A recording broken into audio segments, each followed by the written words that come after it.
ಅಶ್ವವೇಗ ನ್ಯೂಸ್ಗೆ ಸ್ವಾಗತ. ನಾನು ಪಲ್ಲವಿ ಭಟ್. ಬಿಜೆಪಿ ವಿರುದ್ಧ 40% ಕಮಿಷನ್ ಆರೋಪ ಪ್ರಕರಣಕ್ಕೆ ಸಂಬಂಧಪಟ್ಟಂತೆ ಬ್ರೇಕಿಂಗ್ ಬರ್ತಾ ಇದೆ, ನೋಡ್ಕೊಂಡ್ಬರೋಣ.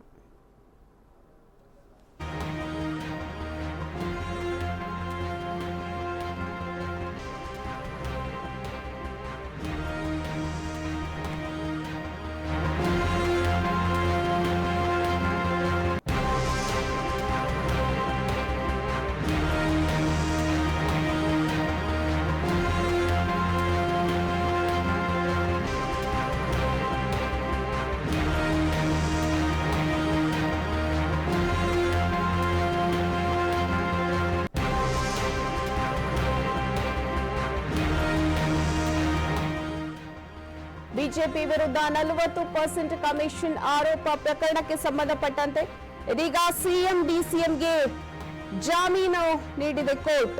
42ನೇ ಸಿಎಂಎಂ ಕೋರ್ಟ್ನಿಂದ ಜಾಮೀನು ಮಂಜೂರಾಗಿದೆ. ಜಾಮೀನು ಬಾಂಡ್ಗೆ ಸಿಎಂ ಹಾಗೆ ಡಿಸಿಎಂ ಸಹಿಯನ್ನ ಹಾಕಿದ್ದಾರೆ. ರಾಹುಲ್ ಗಾಂಧಿಗೆ ವಿನಾಯಿತಿಯೋ ವಾರೆಂಟ್ ಜಾರಿಯೋ ಅನ್ನುವಂತಹ ಸಾಕಷ್ಟು ಪ್ರಶ್ನೆಗಳು ಕೂಡ ಉದ್ಭವ ಆಗ್ತಾ ಇದೆ. ಮಧ್ಯಾಹ್ನ 3 ಗಂಟೆಗೆ ಜಡ್ಜ್ ಅವರು ಆದೇಶವನ್ನ ಕೂಡ ಕೊಡಲಿದ್ದಾರೆ.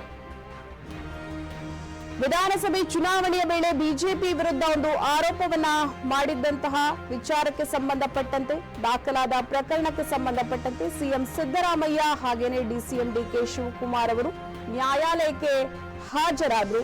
ಆ ವೇಳೆ ಒಂದು ನ್ಯಾಯಾಲಯ ಇಬ್ಬರಿಗೂ ಕೂಡ ಜಾಮೀನನ್ನ ಕೊಟ್ಟಿದೆ. ಬಾಂಡ್ಗೆ ಸಹಿ ಮಾಡಿದ ಬಳಿಕ ಇಬ್ಬರು ಕೂಡ ನ್ಯಾಯಾಲಯದಿಂದ ವಾಪಸ್ಸಾಗಿದ್ದಾರೆ. ಬಿಜೆಪಿ ಹೂಡಿದ್ದ ಪ್ರಕರಣಕ್ಕೆ ಸಂಬಂಧಿಸಿದಂತೆ ಮುಖ್ಯಮಂತ್ರಿ ಸಿದ್ದರಾಮಯ್ಯ, ಉಪಮುಖ್ಯಮಂತ್ರಿ ಡಿಕೆ ಶಿವಕುಮಾರ್ ಅವರಿಗೆ ಜನಪ್ರತಿನಿಧಿಗಳ ವಿಶೇಷ ನ್ಯಾಯಾಲಯ ಸಮನ್ಸ್ ಕೂಡ ಜಾರಿ ಮಾಡಿತ್ತು. ಈ ಒಂದು ಹಿನ್ನೆಲೆಯಲ್ಲಿ ಮುಖ್ಯಮಂತ್ರಿಗಳು ನ್ಯಾಯಾಲಯಕ್ಕೆ ಹಾಜರಾದರು.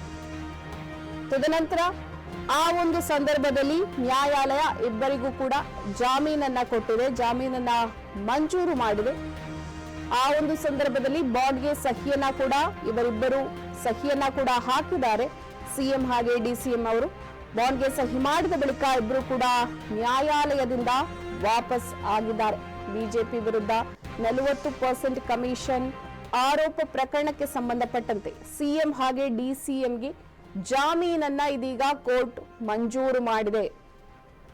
42ನೇ ಎಸಿಎಂಎಂ ಕೋರ್ಟ್ನಿಂದ ಜಾಮೀನು ಮಂಜೂರಾಗಿರುವಂತಹದ್ದು.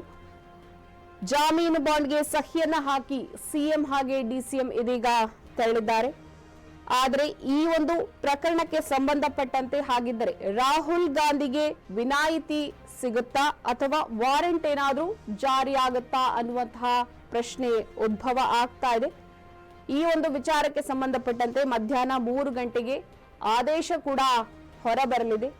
ಹಾಗಾಗಿ ಈ ಒಂದು ಆದೇಶ ಯಾವ ರೀತಿಯಾಗಿ ಬರಲಿದೆ ಅನ್ನುವಂತಹ ಸಾಕಷ್ಟು ಕುತೂಹಲಗಳು ಕೂಡ ಏರ್ಪಟ್ಟಿರುವಂತಹದ್ದು. ವಿಧಾನಸಭೆ ಚುನಾವಣೆಯ ವೇಳೆ ಬಿಜೆಪಿ ವಿರುದ್ಧದ ಆರೋಪವನ್ನ ಮಾಡಿದ್ದಂತಹ ಸಿಎಂ ಹಾಗೆ ಡಿಸಿಎಂಗೆ ಈ ವಿಚಾರಕ್ಕೆ ಸಂಬಂಧಪಟ್ಟಂತೆ ದಾಖಲಾದ ಪ್ರಕರಣಕ್ಕೆ ಸಂಬಂಧಪಟ್ಟಂತೆ ಸಿಎಂ ಸಿದ್ದರಾಮಯ್ಯ ಮತ್ತೆ ಡಿಸಿಎಂ ಡಿಕೆ ಶಿವಕುಮಾರ್ ಅವರು ಇವತ್ತು ನ್ಯಾಯಾಲಯಕ್ಕೆ ಹಾಜರಾಗಿ ಬಾಂಡ್ಗೆ ಸಹಿ ಹಾಕಿ ತದನಂತರ ಅವರು ಅಲ್ಲಿಂದ ತೆರಳುತ್ತಾರೆ. ಆ ಒಂದು ವೇಳೆ ಇಬ್ಬರಿಗೂ ಕೂಡ ಜಾಮೀನನ್ನ ಮಂಜೂರು ಮಾಡುತ್ತೆ ಕೋರ್ಟ್. ತದನಂತರ ನ್ಯಾಯಾಲಯದಿಂದ ವಾಪಸ್ ಆಗ್ತಾರೆ. ಆದರೆ ರಾಹುಲ್ ಗಾಂಧಿ ಅವರು ಗೈರಾಗಿದ್ದಾರೆ. ಹಾಗಾದ್ರೆ ರಾಹುಲ್ ಗಾಂಧಿ ಅವರಿಗೆ ಇಲ್ಲಿ ವಿನಾಯಿತಿ ಸಿಗುತ್ತಾ ಅನ್ನುವಂತಹ ಪ್ರಶ್ನೆ ಕೂಡ ಉದ್ಭವ ಆಗ್ತಾ ಇದೆ. ಮತ್ತೊಂದು ಕಡೆ ಏನಾದ್ರೂ ವಾರೆಂಟ್ ಏನಾದ್ರೂ ಜಾರಿ ಆಗುವಂತಹ ಸಾಧ್ಯತೆ ಇದೆಯಾ ಅನ್ನುವಂತಹ ಪ್ರಶ್ನೆಗಳು ಕೂಡ ಉದ್ಭವ ಆಗ್ತಾ ಇದೆ. ಈ ಒಂದು ವಿಚಾರಕ್ಕೆ ಸಂಬಂಧಪಟ್ಟಂತೆ ಮಧ್ಯಾಹ್ನ 3 ಗಂಟೆಯ ಒಳಗಡೆ ಆದೇಶ ಹೊರಡಿಸಲು ಇರುವಂತಹ ಸಾಧ್ಯತೆ ಕೂಡ ಬಹಳ ದಟ್ಟವಾಗಿ ಕಂಡು ಬರ್ತಾ ಇದೆ. ಕಾಂಗ್ರೆಸ್ ಪಾರ್ಟಿಯಿಂದ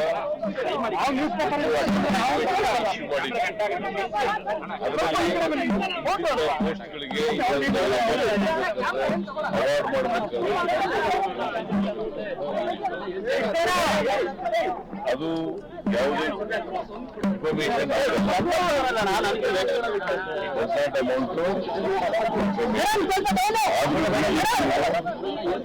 ಇನ್ಫಾರ್ಮೇಶನ್ ಆಗಿದೆ ಅಂತ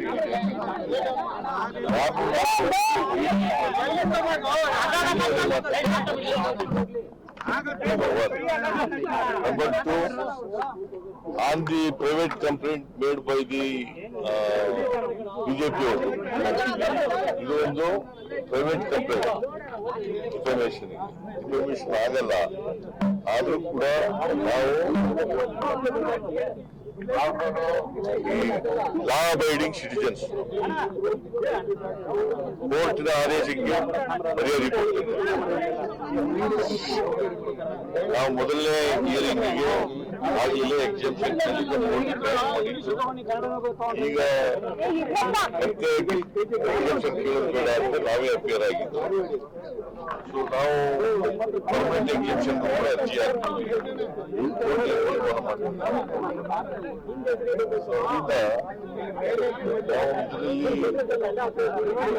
ಲೆವೆಲ್ ಅಫೆನ್ಸ್ ಇದು ಬಹಳ ಸಿಂಪಲ್ ಅಫೆನ್ಸ್. ನಾವು ಅಪಿಯರ್ ಆಗಿದ್ದೀವಿ. ಅವರು ಮೀಟಿಂಗ್ ಇರೋದ್ರಿಂದ ಮೇಲೆ ರಾಹುಲ್ ಗಾಂಧಿ ಅವ್ರ ಮೇಲೆ ಕೇಸ್ ಹಾಕಿದ್ದಾರೆ. ರಾಹುಲ್ ಗಾಂಧಿ ಅವರು